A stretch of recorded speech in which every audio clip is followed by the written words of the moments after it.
Vendredi 30 avril les amis, salut à tous, j'espère que vous êtes en forme, très heureux de vous retrouver une nouvelle fois sur YouTube, à la maison, dans mon petit bureau pour ce point média, l'épisode 98. On approche des 100, il y a énormément de choses à l'approche de ce week-end, avec une révolution du côté de la Juve, un super Cavani et le Barça qui se tient la tête, regardez, impardonnable, on y reviendra dans cette édition, mais on ouvre avec les demi-finales allées de la Ligue Europa et un super Manchester United porté par Edinson Cavani qui est à la une, regardez Edin, de toute la presse britannique. Deux équipes anglaises engagées dans ces demi-finales. Manchester United, c'était face à Rome, 6-2. 6-2 les amis. Un set de tennis. Les voici ici pour ce strike comme au bowling. Et puis ici en bleu là, c'est Arsenal qui était sur la pelouse de Villarreal pour s'incliner, mais deux buts à 1 pour finalement y croire. Se survive. Strike and survive. Strike and survive avec Nicolas Pepe qui a marqué le but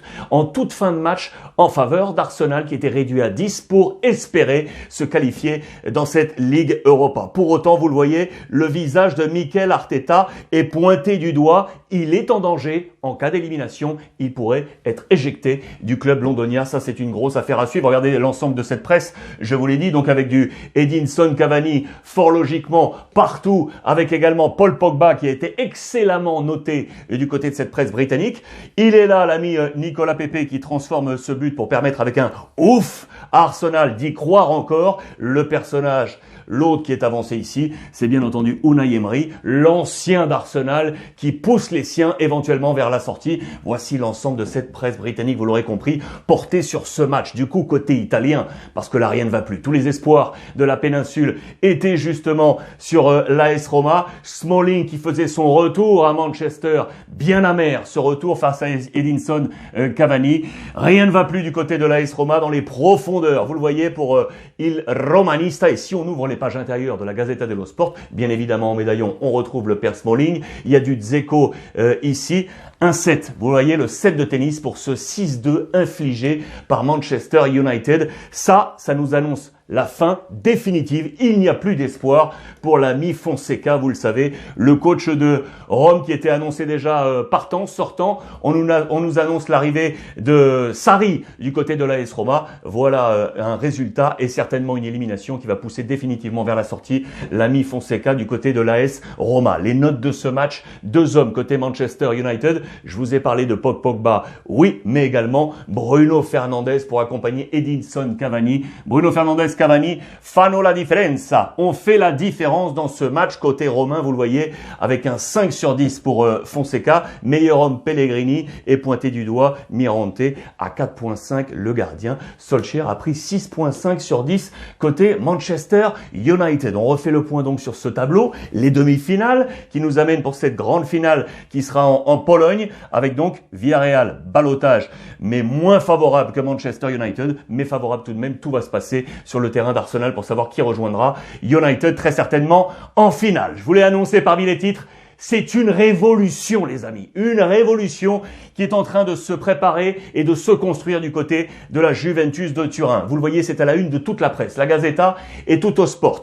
Le visage de Allegri, qui devrait faire son retour, mais attention dans un poste plus large, à la Ferguson, en position de manager. Vous vous en souvenez du côté de Manchester United. La Juve cambia tutto. La Juve change tout avec un visage. Ici, c'est Monsieur Nassi.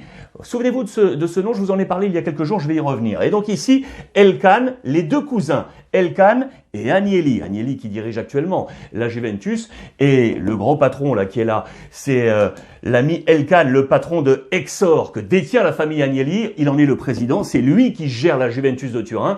Et donc, avec son cousin, ils se sont vus ces dernières heures et éventuellement, Agnelli, je vous en avais déjà parlé, pourrait laisser sa place dans une transition douce parce que les derniers jours ne lui ont pas été favorables. Il y a l'affaire de la Super League, bien évidemment. Il y a beaucoup d'affaires qui font qu'aujourd'hui, eh bien Elkann se pose des questions. Vous le voyez, avec une refondation à venir. Elkann, il est là. Aujourd'hui, c'est un quadra qui dirige donc la société tenue par la famille Agnelli. Même si c'est son cousin Agnelli qui tient la baraque aujourd'hui, eh bien on discute donc pour cette sortie en douceur. Et voici l'homme donc, Nassi, Alessandro Nassi, qui pourrait prendre les commandes. Lui aussi fait partie du grand holding, du grand groupe façonné par la famille Agnelli. Et lui aussi est un cousin d'une branche différente, mais lui aussi est un cousin. C'est cette affaire de famille, vous l'aurez compris. Voilà l'ami Allegri. Qu'est-ce qui se passe? Elkann a vu Agnelli, Nassi pour le futur, point d'interrogation.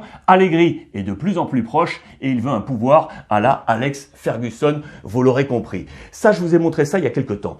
Elkann est là, Agnelli est là. Ça, c'était les trois options pour diriger la Juve. Il y avait une option avec Marcelo Lippi pour voir un ancien tenir la baraque. Il pourrait être dans les plans dans une position peut-être de directeur technique. Elle, c'est Evelina Kristilin, très proche de la famille Agnelli depuis très longtemps. Elle œuvre à l'UEFA auprès de la FIFA, ce qui pourrait relier de nouveau le club de la Juve avec les grandes instances qui, vous le savez, sont en rupture depuis l'affaire de la Super League entre Ceferin et Agnelli, qui a été pointé du doigt au même titre que Florentino Pérez. Et donc l'option qui est là, c'est l'option numéro 1. Le cousin qui fait partie de la holding également, Alessandro Nassi, c'est lui qui pourrait prendre la place en douceur, je le préviens, de l'ami Andrea Agnelli. Je vous ai mis ça rapidement, c'est l'arbre généalogique. C'est pas si simple que ça, mais c'est pour un peu voir comment ça se passe.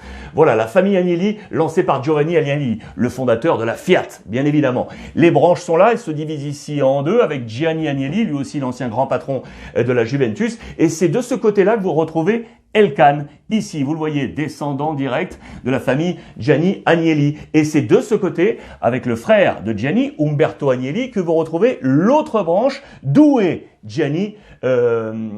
Andrea, Agnelli. Je voulais recopier ici, voilà de nouveau cette division, Umberto qui est ici, et donc l'un de ses fils, c'est bien Andrea Agnelli. Ils sont donc cousins, et l'autre, Alessandro Nassi, est de ce côté, voilà, cousin également. J'espère que vous comprenez un peu comment ça se passe. Et donc, par effet de domino. Voilà les deux hommes, de nouveau. Que va-t-il se passer? Imaginez que Allegri revienne. On parle également d'un retour de Marotta. On parle également d'un retour possible de Marotta qui était parti à l'Inter. Les deux hommes des succès de la Juve sur ces dernières années. Du coup, Paratici, l'actuel directeur sportif, lui, sauterait. Il est en rupture totale avec Agnelli et notamment sur l'affaire Luis Suarez. Vous vous souvenez, je vous en ai parlé hier, allez voir ça sur YouTube, l'affaire du fameux passeport italien avec des tests passés, on l'a pointé du doigt. Lui, Pavel Nedved, qui est actuellement numéro 2, pourrait rester. Il pourrait sortir, mais il pourrait également rester. Son maintien, et si lui venait à rester encore quelque temps, ne barrerait pas pour autant la route à Marotta. On est en pleine révolution, vous l'aurez compris, c'est pas si simple que ça. Allez également suivre les comptes de Pipo, Philippe Genin, mon pote, qui vous expliquera absolument tout sur les destinées de la Juventus de Turin, en marge de ce qui se passe en coulisses, sur le terrain. Regardez ça, la solitude de Cristiano Ronaldo, on le dit de plus en plus, isolé. Va-t-il partir ou rester? Que se passe-t-il? Regardez, les titres sont forts, on parle de nervosité, irascible, on dit qu'il est loin des compagnons de route et qu'il s'enferme de plus en plus. Il y a une solitude autour de CR7, ça fait 3 journées qu'il n'a pas marqué. Cette fin de saison sera décisive pour sa tenue. Va-t-il rester ou non du côté de la Juve? L'autre information pour la Juventus, c'est en marge là aussi. Elle concerne la grande finale de coupe face à l'Atalanta Bergame. Il y aura du monde. Le gouvernement italien, ça y est, là aussi a donné son accord vers la sortie de crise liée à la pandémie, à la Covid. La pelouse de l'Atalanta, regardez, avec 4300 personnes sur 21 584 possibles. On est donc à 20%, vous l'aurez compris. C'est le Mapei, pardon, c'est le stade Mapei. 20% d'affluence possible sur les 21 000, 22 000 au total. 4300, c'est un véritable test en vue de l'Euro prochain, bien évidemment. Si on reste sur l'actualité italienne, les amis, je vous emmène maintenant avec l'Inter. Je vous avais annoncé hier et avant-hier que Monsieur Zhang, le président, était arrivé hier du côté de Milan pour fêter bien évidemment le Scudetto qui est à venir, mais également pour relancer financièrement, vous le savez, l'Inter avec l'arrivée de 250 millions d'euros en provenance d'un fonds américain. Là, c'est un papier pour nous souligner la jeunesse du patron de l'Inter. 29 ans, les amis. Il a 29 ans, l'ami Steven Zhang. Et on nous fait un comparatif avec les plus jeunes présidents sacrés. On nous parle de la famille Agnelli, bien sûr, avec la Juve. Umberto Agnelli, sacré président, vainqueur du titre à 23 23 ans et 6 mois.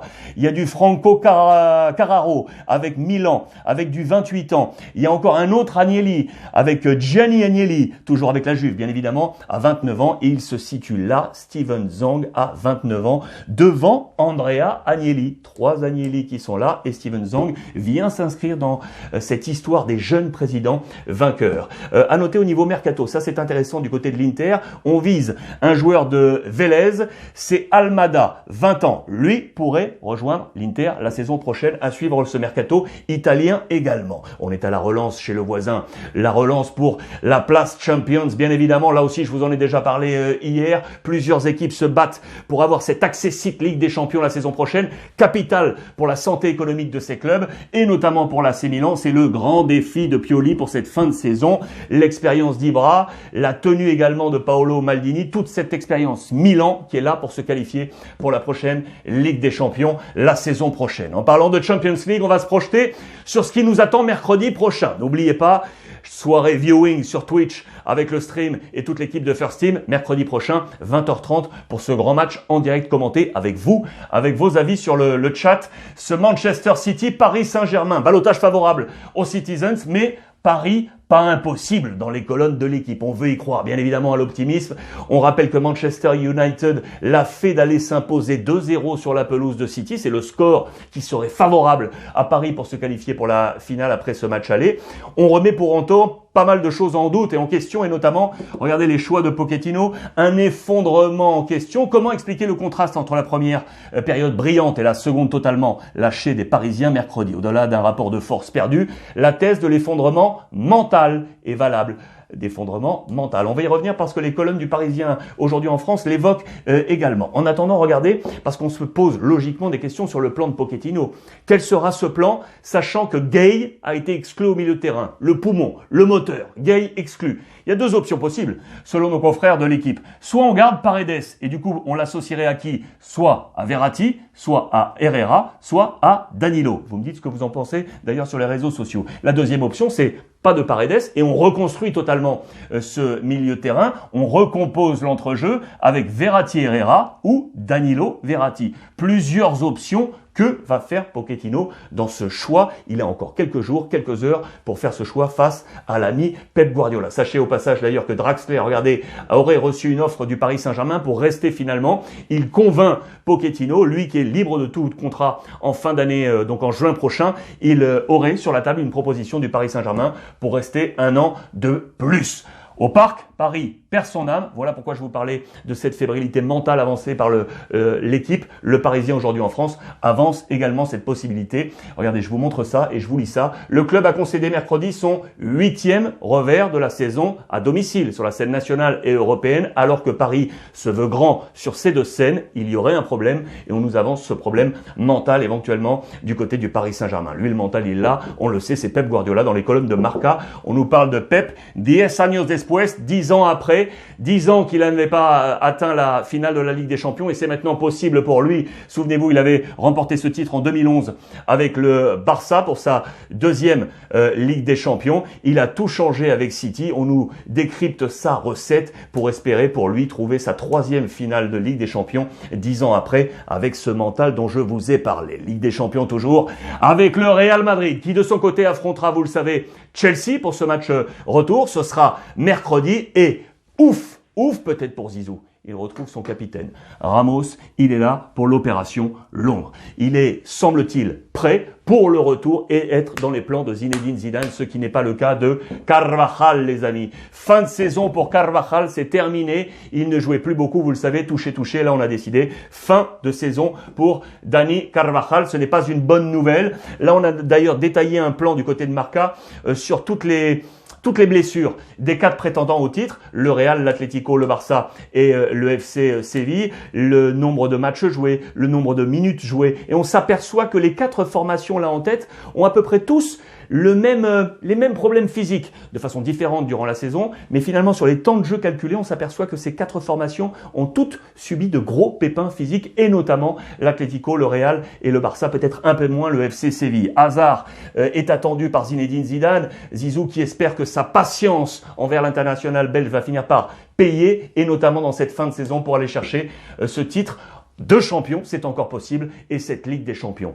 Ce titre de champion en Espagne d'ailleurs, les amis, là c'est chaud, chaud, bouillant. Pourquoi? Parce que le Barça, hier, avait la possibilité, à domicile, de s'imposer, de passer leader et d'avoir les cartes en main jusqu'au terme de la saison. Ce n'est plus le cas, car défaite, échec, KO, batacasso hier à domicile face à Grenade. 2-1, une défaite alors que le Barça a mené 1-0 et Grenade met le feu à cette Liga espagnole. Je pense à Maxime Gonalon ou encore à Foulquier, les deux joueurs que l'on connaît bien qui sont dans l'effectif de Grenade. Voilà la situation. Le Barça est ici. Il avait la possibilité de se trouver là, tout là-haut. Il reste à quai derrière l'Atlético et le Real Madrid. Séville est également en jeu. Regardez les points. Il reste 5 journées. Ça va être le feu bouillant. Notez la note d'Antoine Griezmann, elle est bonne, avec 2/3. Messi également, 2/3.